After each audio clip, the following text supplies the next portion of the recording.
All right, we're about to conclude our look at chapter 12, Persuasion.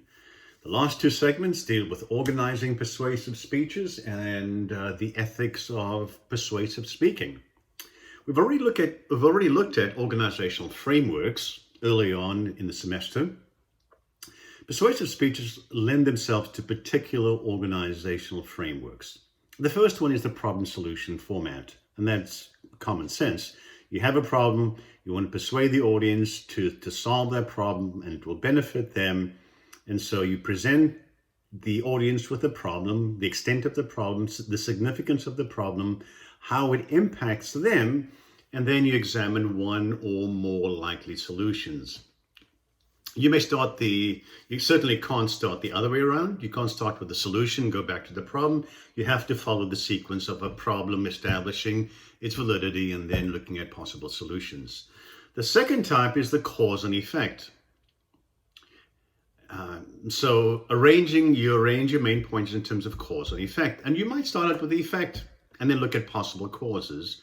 Or you might say, this is the cause, and look at what it entails and the relationship between the cause and the effect and the full impact of the effect itself.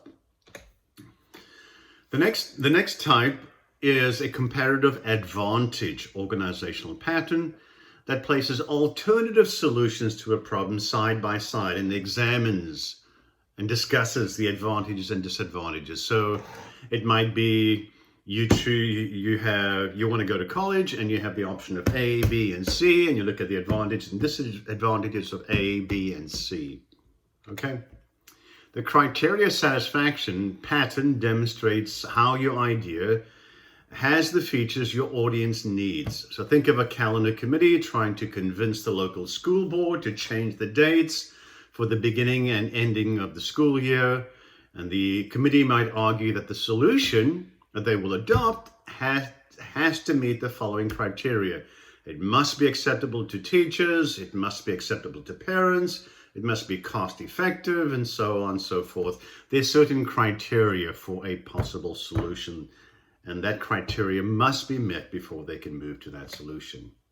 The last one is one that's relatively common, but not well known, depending on whether you're a communication major or not. For those communication majors, it's the Monroe's motivated sequence. It's been around for a while. It essentially has 5 steps. And the first step is the attention step, and that would fall in the regular introduction as we think of an introduction, body, and conclusion. Your first step is to capture the minds of your listeners and convince them that you have something important to say. The second step is the need step. This is something we also have in the regular introduction of a speech, and that is the reason to listen. Except here it's a little bit more developed. So here you motivate listeners to care about the problem by making clear that a problem does exist. It has 4 parts. It establishes there's a problem, it explains the problem, proves that the problem is serious, and connects the problem to specific needs the audience holds dear.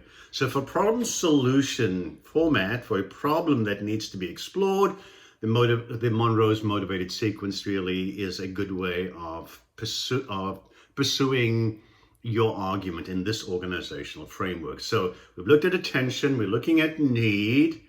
The third one now is the satisfaction.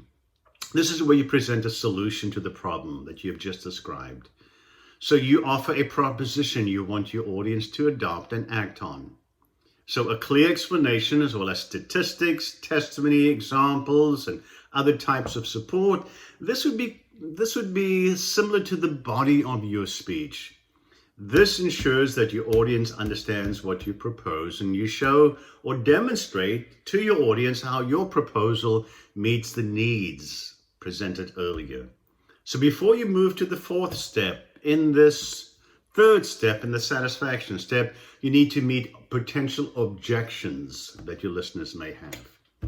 The 4th one is the visualization step. This is where you compel listeners to picture themselves either benefiting or suffering from adopting or rejecting your proposal. All right? So you have 2 types of visualization. One is positive visualization. Your goal is to help listeners to see themselves under the conditions you describe and experiencing the enjoyment and satisfaction of the solution. In contrast, negative visualization focuses on what will happen without your plan. Here you describe the discomfort with conditions that would exist if they choose not to go with your plan. The last step is the action plan, and that would be found in our conclusion. Here you tell your listeners what you want them to do if action is unnecessary, the point of view you want them to have. All right? And then the last segment of this chapter deals with ethics and persuasive speaking. So if you're going to persuade people, it certainly calls for honesty, thoroughness, openness, and a concern for the audience without the desire to manipulate them.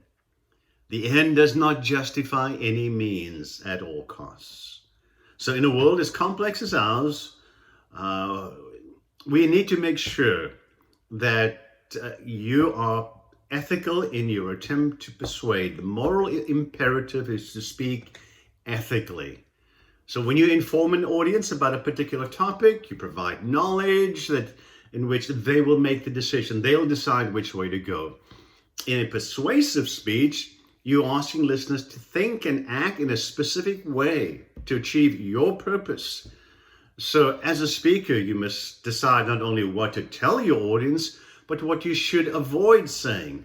And as you ponder this, be mindful of your audience's needs and values and weigh benefits of successful persuasion against possible risks or harm. The power to persuade is significant, and so you must be honest and not manipulate.